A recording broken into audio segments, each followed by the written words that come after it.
तो दोस्तों सबसे पहले तो आपको दीपावली की हार्दिक शुभकामनाएं। माता लक्ष्मी की कृपा से आपका पोर्टफोलियो हमेशा हरा भरा रहे एंड आपको हर आईपीओ की अलॉटमेंट मिलती रहे। बट बहुत बार दोस्तों ऐसा होता है कि हम चाहते हैं कि हमें किसी पर्टिकुलर कंपनी का अलॉटमेंट नहीं मिले, बट उसका अलॉटमेंट हमें सबसे पहले देखने को मिलता है। तो सेम कंडीशन आज एफकॉन इंफ्रा के आईपीओ में भी होने वाला है। जो लोग भी इस आईपीओ में अप्लाई किए थे उनको तो 100% इसका अलॉटमेंट मिल गया होगा। इसीलिए जिन लोगों को भी इस आईपीओ का अलॉटमेंट मिला हुआ है वो बहुत ही कन्फ्यूजन में है कि उन्हें लिस्टिंग डे के दिन इस आईपीओ में कैसी स्ट्रेटजी बनानी चाहिए, ताकि अगर इस आईपीओ में उन्हें प्रॉफिट ना हो सके तो उन्हें इस आईपीओ में कम से कम लॉस हो सके।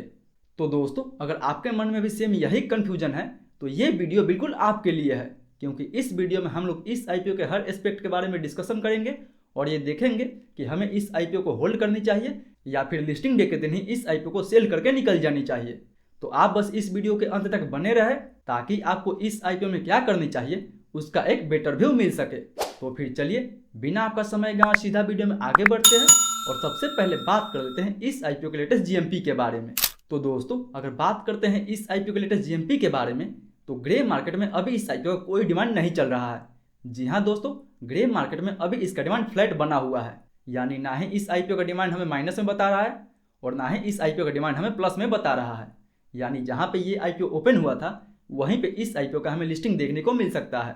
बट दोस्तों ऐसा भी नहीं है कि ये आईपीओ जिस प्राइस पे ओपन हुआ था सेम इसकी लिस्टिंग हमें उसी प्राइस पे देखने को मिल जाए। हो सकता है कि इसका लिस्टिंग हमें इसके ओपनिंग प्राइस से ऊपर भी देखने को मिल सकता है या फिर इसके आईपीओ प्राइस के नीचे देखने को मिल सकता है। इसीलिए इसका लिस्टिंग पॉजिटिव में हो या फिर निगेटिव में हो, हमें हर सिचुएशंस के लिए एक फुल प्रूफ स्ट्रेटेजी बना के चलनी चाहिए। तो फिर चलिए बात कर लेते हैं इस आईपीओ के लिस्टिंग डे स्ट्रेटेजी के बारे में। तो दोस्तों यहाँ पे हम लोग सबसे पहले बात करेंगे कि ये जो आईपीओ है वो लॉन्ग टर्म या फ्रेश एंट्री के लिए कैसा रह सकता है, ताकि इस आईपीओ में उनको भी प्रॉफिट हो सके जिनको भी इसका अलॉटमेंट नहीं मिला हुआ है।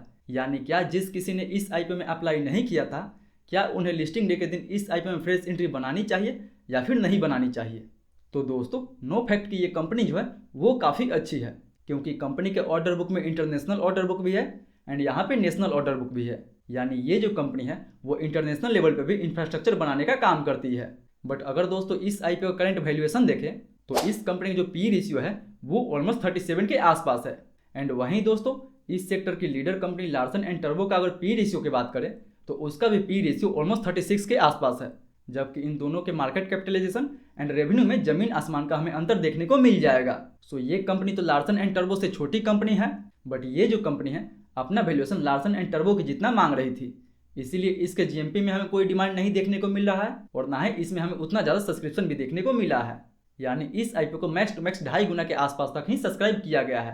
एंड वहीं अगर रिटेल कोटा के बारे में बात करें तो दोस्तों इसका रिटेल कोटा तो अभी भी अंडर सब्सक्राइब है, यानी तीसरे दिन तक भी इस आईपीओ का जो रिटेल कोटा था वो फुल्ली सब्सक्राइब नहीं हुआ था। सो अगर इन सब को देखते हुए अगर बात करें कि क्या हमें इस आईपीओ में फ्रेश एंट्री बनानी चाहिए या फिर नहीं बनानी चाहिए, तो दोस्तों फिलहाल ना तो इस आईपीओ के जीएमपी में कोई डिमांड है और ना ही इस आईपीओ का सब्सक्रिप्शन हमें उतना अच्छा देखने को मिला था। सो मुझे नहीं लगता है कि हमें इस आईपीओ में फ्रेश एंट्री के लिए जानी चाहिए। इस आईपीओ में अभी और करेक्शन का वेट कीजिए और जब ये करेक्ट होकर अपने सही वैल्यूएशन पे आएगा तब हमें इसमें लॉन्ग टर्म के लिए एंट्री बनानी चाहिए। यानी फिलहाल मैं तो इस आईपीओ में कोई भी फ्रेश एंट्री नहीं बनाने वाला हूँ। बट वहीं बात करें उनके लिए कि जिनको भी इसका अलॉटमेंट मिला हुआ है उन्हें कैसी स्ट्रेटजी बनानी चाहिए। क्या उन्हें इस आईपीओ को लिस्टिंग डे के दिन ही सेल कर देनी चाहिए या फिर उन्हें इस आईपीओ को लॉन्ग टर्म के लिए होल्ड करके रखनी चाहिए। तो दोस्तों अगर आप इस आईपीओ में केवल शॉर्ट टर्म के लिए अप्लाई किए थे तो आपको इस आईपीओ से जो भी मिल रहा है, या आपको लिस्टिंग गेंस मिले या फिर अगर लिस्टिंग लॉस मिले, वो आपको लेके इस आईपीओ से एग्जिट कर जानी है। क्योंकि दोस्तों मार्केट में ऐसे बहुत सारे इन्वेस्टर्स होते हैं जो हर आईपीओ में केवल शॉर्ट टर्म के लिए ही अप्लाई करते हैं। सो अगर आप भी उनमें से एक है तो इस आईपीओ में आपको जो भी मिल रहा है वो आप लेके पहले दिन ही एग्जिट ले सकते हैं। बट अगर आपने इस कंपनी का फंडामेंटल एंड इसके ऑर्डर बुक को देखते हुए आप इस आईपीओ में केवल लॉन्ग टर्म के लिए अप्लाई किए थे, तो जी हाँ दोस्तों ये कंपनी लॉन्ग टर्म के लिए भी सही है, आप इसमें लॉन्ग टर्म के लिए भी जा सकते हैं। बट याद रहे दोस्तों कि कंपनी की जो वैल्यूएशन है वो थोड़ी सी महंगी है, यानी इसका वैल्यूएशन इसके पीर के हिसाब से भी एंड इसके इंडस्ट्री के हिसाब से भी थोड़ी सी महंगी नज़र आ रही है। सो अगर आपको इस कंपनी के ग्रोथ एंड इसके फंडामेंटल पे पूरा विश्वास है तो आप इस आईपीओ में मैक्सिमम 2 से 3 साल का व्यू बना के लॉन्ग टर्म के लिए इसको होल्ड करके छोड़ सकते हैं। बट दोस्तों याद रहे कि लिस्टिंग डे के दिन आपको कोई भी डिसीजन जल्दीबाजी में नहीं बनानी है। हो सके कि इसका लिस्टिंग अगर माइनस में है तो हमें इसमें फॉलो बाइंग भी देखने को मिल सकती है, इसीलिए इस आईपीओ का प्री मार्केट में है इस आईपीओ का ओपनिंग प्राइस देखना है, उसके बाद इसके डिमांड को अच्छे से एनालाइज करना है एंड तब जाके आपको इस आईपीओ में कोई भी डिसीजन बनानी है। एंड दोस्तों, अगर आप भी हमारे साथ इस आईपीओ के ओपनिंग प्राइस एंड वॉल्यूम को अच्छे से एनालाइज करना चाहते हैं तो उसके लिए आप हमारे टेलीग्राम ग्रुप से जुड़ सकते हैं, जिसका लिंक नीचे आपको डिस्क्रिप्शन बॉक्स में दिया गया है, जहां पे हम लोग हर आईपीओ के प्री ओपनिंग मार्केट में उस आईपीओ के अच्छे से प्राइस को डिस्कस करते हैं एंड उसके वॉल्यूम को एनालाइज करते हैं एंड ये देखने की कोशिश करते हैं कि खुलते ही उस आईपीओ में हमें गिरावट देखने को मिल सकता है या फिर फॉलो बाइंग हमें देखने को मिल सकता है। सो इसके प्राइस एंड वॉल्यूम के एनालिसिस के लिए मेक श्योर कि आप टेलीग्राम ग्रुप से जुड़ना ना भूलें। तो दोस्तों, ये तो था मेरा पूरा स्ट्रेटजी इस आईपीओ को लेके। आपका क्या स्ट्रेटजी है और कौन कौन इस आईपीओ को लॉन्ग टर्म के लिए होल्ड करने वाला है एंड कौन कौन इस आईपीओ को लिस्टिंग डे के दिन ही सेल करने वाला है, वो हमें नीचे कमेंट करके जरूर बताएं।